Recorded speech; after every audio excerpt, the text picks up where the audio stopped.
ಭಾರತ ಮತ್ತು ನ್ಯೂಜಿಲೆಂಡ್ ತಂಡಗಳ ನಡುವೆ ಇಂದಿನಿಂದ 5 ಪಂದ್ಯಗಳ ಟಿ20 ಕ್ರಿಕೆಟ್ ಸರಣಿ ಆರಂಭವಾಗಲಿದೆ. ನಾಗ್ಪುರದ ವಿದರ್ಭ ಕ್ರಿಕೆಟ್ ಸಂಸ್ಥೆ ಕ್ರೀಡಾಂಗಣದಲ್ಲಿಂದು ಮೊದಲ ಪಂದ್ಯ ಜರುಗಲಿದೆ.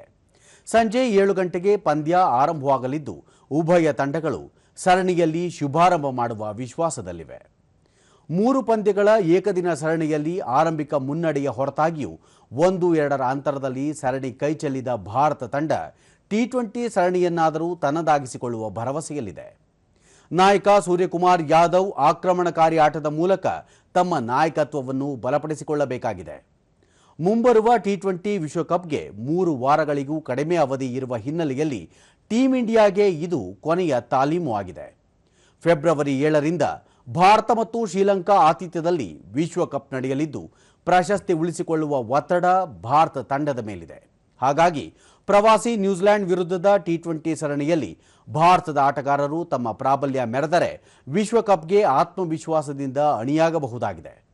ಮತ್ತೊಂದೆಡೆ ಮಿಚೆಲ್ ಸ್ಯಾಂಟ್ನರ್ ನಾಯಕತ್ವದಲ್ಲಿರುವ ನ್ಯೂಜಿಲೆಂಡ್ ಆಟಗಾರರು ಏಕದಿನ ಸರಣಿ ಗೆದ್ದುಕೊಂಡ ವಿಶ್ವಾಸದಲ್ಲಿದ್ದು ಟಿ20 ಮಾದರಿಯಲ್ಲೂ ತಮ್ಮ ಪ್ರಭುತ್ವ ಸಾಧಿಸುವ ಆಶಾಭಾವನೆ ಹೊಂದಿದ್ದಾರೆ.